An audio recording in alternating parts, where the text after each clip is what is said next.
مدینے کے قبرستان میں رات کے وقت ایک بوڑھا آدمی 80 سال کا جو بانسری بجاتا تھا اور اسی سے پیسہ کماتا تھا، اس کی بانسری میں بڑی اچھی لے تھی، بڑی سر اچھی تھی، لوگ سنتے تھے اور پیسے دیتے تھے، لیکن بڑھاپے میں جب سانس پھولنے لگ جاتی ہے، ہانپنے لگ جاتا ہے، سانس نہیں ٹھہرتی، تو بانسری کیسے بجتی؟ اس کی لے ٹوٹ جاتی، لہجے بدل جاتے۔ بوڑھا آدمی اب اس کی بانسری سننے کو کوئی آتا نہیں تھا اور پیسے ملتے نہیں تھے، تھک ہار کر کے وہ آیا۔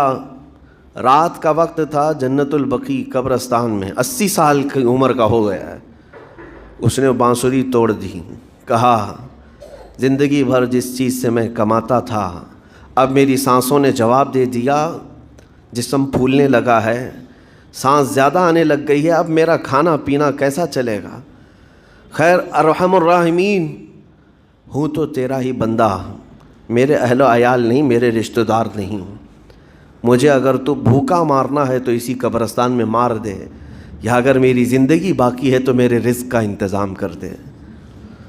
وہ رو رہا تھا 80 سال کی عمر میں۔ جب بندہ لاچار و مجبور ہوتا ہے تو پروردگار کو ہی یاد کرتا ہے۔ جانتے ہیں عمر ابن خطاب رضی اللہ تعالیٰ عنہ امیر المومنین مسجد نبوی میں تھے اور ان کی آنکھ لگی تھی، خواب میں رسول پاک صلی اللہ تعالیٰ علیہ وسلم تشریف لائے۔ کہا عمر، اللہ کا حکم ہے جنت البقیع میں جاؤ، ایک بھوکا آدمی کھڑا ہے، اپنے گھر سے کھانا لے جاؤ اور اس کی ضرورت کا انتظام کرو۔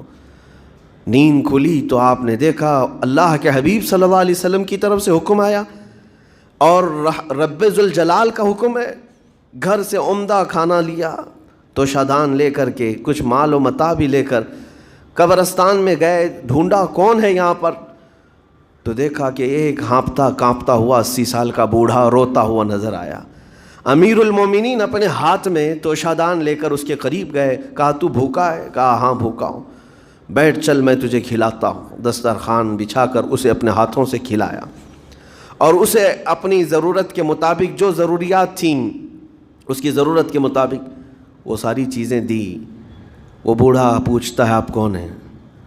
حضرت عمر فاروق نے کہا میں عمر ابن خطاب ہوں۔ وہ ڈر گیا، حضرت عمر سے کون نہیں ڈرتا تھا کہ کہیں یہ کھلا پلا کر کے مجھے کوڑے نہ ماریں کہ زندگی بھر بانسری بجانے والا آج پکڑا گیا ہے، ہاں آج مجھے یہ سزا نہ دے دے۔ وہ کانپنے لگا، کہا کہ آپ یہاں کیسے؟